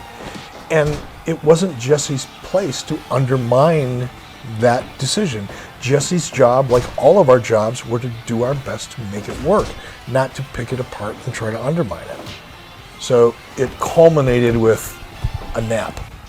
I do recall that he was frustrated. He was frustrated with WCW. He was frustrated with the fact that we were trying to put him in a box. And I think, I don't want to speak for Mick, 'cause I'm friends with Mick now. Some of the stuff I say jokingly about people because it's part of the character that I still carry around with me and people expect. But I respect Mick a lot. And I did then, but we had diverse goals then, or opposite goals. And Mick wanted to be more extreme. He wanted to just, be the pioneer of that, and I didn't. And WCW didn't. We didn't want the liability associated with it. So that frustration kind of built over time. I liked Ole. And to this day, I would, it'll never happen, love to sit down and have a beer with Ole. Because he's the kind of guy that I like on a personal level and that I would hang out with on a personal level. But professionally, he was so narrow-minded and so focused and unwilling to adapt to anything. And he became very frustrated as a result of that. I remember when he was in WCW, he was like, he doesn't need any money. He saved all his money. Cool. I need the money. I do. To this day, I need the money. I'm not too proud to say it. And certainly then I needed the money. So I was kind of, when someone would say, when I hear somebody, they're just doing this because they love it, they don't really need the money, I would kind of admire that in some respects. But at the same time, when you don't need the money, you don't need to learn anything either. And Ole was the kind of guy that just, he wanted to go back to 1975. Everything he did, no matter what it was, he wanted to go back to 1975.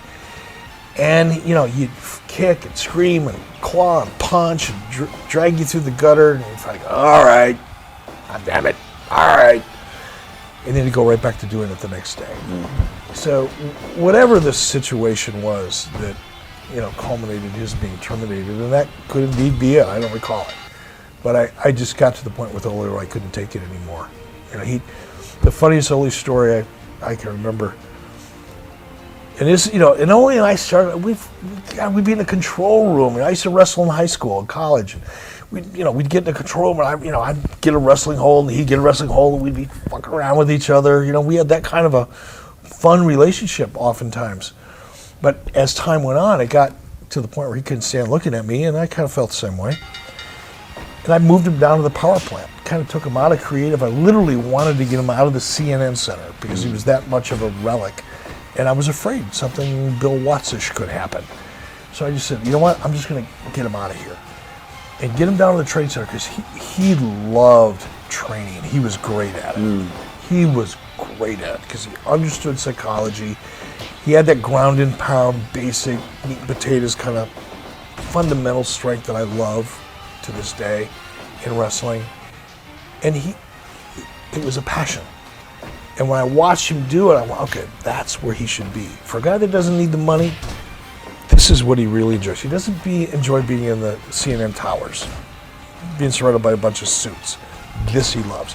So I moved him down there. Yeah. And then I also hired Blackjack Mulligan because he was in trouble and he needed a little help. And I could hire him at the time, and I was told he'd be a great agent. And a bunch of people endorsed him, and he needed a hand up. So I gave him a hand up, gave him a job as an agent. Blackjack was, I'm assuming still is, a very, very loyal person. Like really loyal. And he had a fist about this big. And Ole found out how loyal he was and how big his fist was one day down at the power plant when Ole was bitching about what a piece of shit Eric Bischoff is, and Eric Bischoff's about this, and Twilight, Tweety Birds, and Stars later, he found himself on the floor because Blackjack just walked up to him in front of everybody and knocked him down. I think he knocked him out. Wow. He dropped him. And it was about that time I said, okay, this is escalating now to a point where it doesn't work anymore for anybody. So, How'd the decision to retire him come about? with much difficulty, Yeah. because Rick was uncomfortable with being positioned as someone who is facing retirement in any way, shape, or form, whether it was creative and all part of a storyline or not. Personally, one half of his brain understood the story, and in one moment he would be supportive, or at least appear to be supportive of it, and then he would go home and think about it and not be. So it was a constant battle. It was a challenge. So he understood it from, if Ric Flair was booking Ric Flair, he would probably maybe make that call, but he just couldn't take himself out of the ring. But it's hard, and I understand it now. I didn't understand it then, because to me, it's storytelling. To me, it's just, if I'm writing a movie and I'm in a Western, and at the end of the movie I get shot, okay, I'm in the movie. I'm getting paid, and I'm going to do another movie when this one's over. But when you're the talent, and the lines between what's real and what's not real are intentionally blurred as much as they are, or as much as they were, I should say, in this business, in that business, it becomes much more difficult when you're the talent, especially when you're the talent that's knocking on 50's door. But was it so much an objection to Hogan being the one doing it? No. I don't think so. You'd have to ask Rick. Right. I just think it was the concept of being positioned to retire. His contract was his contract was, if not close to coming up, he wanted to make sure that he didn't position himself as being forced into retirement without a net. And that was part of it too. Right. He does come back the following year as a manager. The Three Faces of Fear was formed here with John Tenta, Brutus Beefcake. This one's happening on camera. This one hurts so much. I've got to have a drink. I don't even care. A Sullivan, no doubt, right? This is a... You think? You think? Did they serve their purpose there at least? No.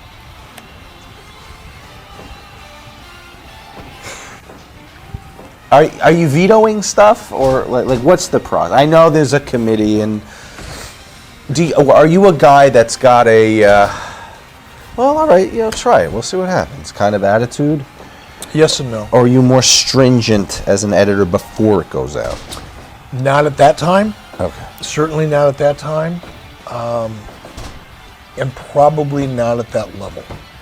And even today, honestly, if I was, it's hard for me to think about this in this context, but I'm guessing that today, even though I know so much more, I think I do anyway, I've had a lot more experience now, obviously, than I did at that time, especially. I would probably be inclined to experiment in the middle of the show and in the middle of the card and let people try things that I personally may not really like. Right. Because I'm also smart enough to know that I'm not smart enough to know everything. And just because I don't like it doesn't mean other people won't. So I tend, even to this day, to be accepting and willing to try things that I may not necessarily like personally at a certain level. But at an upper level, I'm probably much more of a micromanager now than I would have ever been. Way more than I would have been back then. Yeah. I knew, and part of it was being a part of the Turner corporate environment, because international was, still is, Ted's thing. And Ted liked, and I'm not saying I did it for Ted, I didn't, but opening my eyes up to the Japanese world of wrestling, the Hispanic world of wrestling, AAA Mexico, was something that made sense to me at that time. So Maybe a demographic play to pull some Latino eyes onto your product. just to put my toe in the water, to learn more about the audience, to learn more about AAA, to start a process where we could possibly expand into that marketplace. This also marks the first appearance of Mike Tenay. What did you think of him from the get-go? I liked Mike, and still to this day have a lot of respect for Mike's just sheer knowledge of the history of the business. I was excited. Zane Bresloff is the one that brought Mike Tenay to my attention. Liked Mike a lot. Was excited to utilize him because I thought he could bring a color and a detail and a history and a relationship to the product to the audience in a way that nobody else on our staff could. So, even though the houses may be down, how are you doing with ad revenues from TV, cleaning up the expenses? Where are we as we near the end of the year from a corporate standpoint, or Close. financial standpoint? We're doing very well. Pay-per-view numbers were up. Ratings were starting to move in the right direction. We started to control costs a lot more. So things were moving. I don't remember where they were financially, but I do know that they were moving in the right direction. So it's safe to say that you're starting to see, as early as '94, that this new era in wrestling may be not dependent on house shows at all. No. That TV's where it's all at? No. No? No, I never believed that. I did do some pretty controversial things along the way. For example, and it was probably in 1994, late 93, early 94, where I basically put a moratorium on all house shows. It's one of the things that led to me really becoming the president of the company, because Bob Dew and I had a different opinion about house shows. And a gentleman by the name of Don Sandiford. We were looking at our financials, and when you break down financials and you look at costs line by line, and we looked at the live event portion of our projections and our model and our history, and we were losing money every time we went out the door. Every time we went out the door, we lost 10 grand, 20 grand, 50 grand, whatever the number was, we were losing. So when it came time to say, okay, we've got to stop this, we got to cut costs over here, we got to fix the travel problem over here, we've got to find a better way, a more efficient way to produce our syndicated television shows by going to Disney. We're making all these adjustments. And when it came to the live event part of our business model, which was a big part of it was 25% of it, should have been. We sat down and the approach was, well, we're going to do more house shows. Now, I am not a finance guy. I'm not. I've been married to the same woman for 32 years this summer. And I've never been allowed to have a checkbook. Ever. I have 2 credit cards today in my wallet right now. I have an American Express and I have 1 Visa. That's all I get because I don't keep track of stuff. But even given my limited financial expertise, I knew that the math behind, well, we lose money every time we do 1, so we're going to do 10. I knew that was fucked up. And I threw a flag on that. And I literally shut down, that's why we went to Disney, shut down all the house shows, shut down all the TV events in all the little markets where we weren't selling a ticket and giving shit away, and you had to travel people there, drive trucks up there and set up production. None of it made any financial sense. So, to answer the beginning of your question, yes, we shut a lot of that stuff down. We were, even though we were still having struggles at the house show level in a lot of markets, we still weren't functional at that level. But we had contained costs, and the picture was starting to get a lot brighter in other markets. Why do you think Vince let Savage go? I mean, he had to know that based on the Hogan, maybe the Gene Okerlund, maybe the Bobby, he's basically handing him. I think, I mean, again, I reticent to speak for Vince. I'm not going to speak for Vince McMahon. I couldn't. But what I've heard from various people who were kind of close to the epicenter of it all, Vince didn't really care. Vince didn't want to see Randy in the ring any longer. Vince was committed to going in a different direction as far as in-ring. Randy wasn't ready to walk away from his in-ring career. And Vince was kind of like, well, great, if you want to go, go. I don't think Vince was afraid of losing Randy at the time. I don't think Vince looked at us as much of a threat at that time. I think Vince realized or thought that if Randy wants to go and he get a better paycheck and he's a happier person, God be with you, go. Does it take much convincing to get him in? No, he came to me. I didn't come to him. How was it with the money? One of the easiest deals I've ever done. It cost me $0. Because Randy came with Slim Jim, and the Slim Jim sponsorship covered most, if not all, of Randy's initial year, second year of his contract. So it was an easy deal to do, and it served my purpose as far as changing the perception of our company National with sponsor, advertisers and Madison Avenue. What did he bring to WCW? Other than that, what did he bring? Which was a lot. Okay, interesting question opens here. As much a factor maybe as having Randy Savage there is what he can do with the Madison Avenue thing? It was very important. I didn't think of it in terms of what's more important, having Randy or having Slim Jim. To me, it was a package, and the overall package was exciting. I didn't really understand the potential of Randy Savage as much then as I probably should have.